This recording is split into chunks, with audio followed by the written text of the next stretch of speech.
যে মামলাটার জন্য আমার বাবা শেখ মোহাম্মদ জাকির হোসেনকে অ্যারেস্ট করা হয়েছে, এই মামলাটা সম্পূর্ণ একটা মিথ্যা মামলা। এটা আমাদের মেলান্দ থানার ওসি এবং জামালপুরের এসপি দুজনে অবগত হওয়ার পরেও মিথ্যা মামলাটা ওরা নিচ্ছে। মিথ্যা মামলা নেওয়ার পরে আজকে তারা আটকাইছে, কিন্তু জামিন নামঞ্জুর করছে। কিন্তু ওই দিন যে ঘটনা তারিখ তারা বসাইছে, ওই ঘটনার দিন আমার বাবা ঢাকা মেডিকেলে চিকিৎসারত অবস্থায় ছিল। এটা আমার কাছে যথেষ্ট পরিমাণ প্রমাণ আছে। ওইখানে চিকিৎসার যে ডকুমেন্টসগুলো এগুলো আছে, আমার বাবা ওইখানে একটা ছবিও তুলছিল। ছবির নিচে ডেসক্রিপশনে তারিখ আর সময়ও দেখা যায়, ওইটাও আমার কাছে প্রমাণ আছে।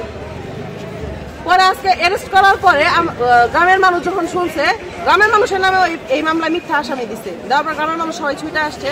আসার পরে হলো যদি এখানে বিশৃঙ্খলা সৃষ্টি করে, এর জন্য আল্লাহ আমি সবাইকে কোর্টের বাইরে বসাইছি যে আপনারা বসেন।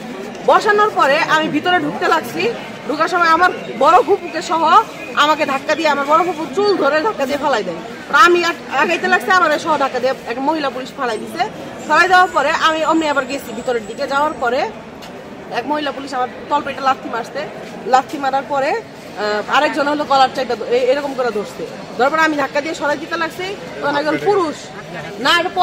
পুরুষ একজন পুলিশ দাড়িওয়ালা মুরব্বী পুলিশ, উনি আমার গোপনাঙ্গে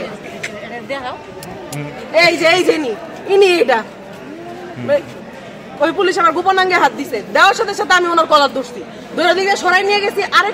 আরেকজন মহিলা পুলিশ আইসে আমার এইভাবে খামচি দিছে, এখানে সহ এইখানে এই হাতেও আছে খামচি দিয়ে এইভাবে ধাক্কা দিছে। পরে আরেকজন পুরুষ পুলিশ আমার ধাক্কা দিয়ে মাটিতে ফালাই দিছে। এই ভিডিও হয়তো আছে আপনাদের কাছে, দেখবেন।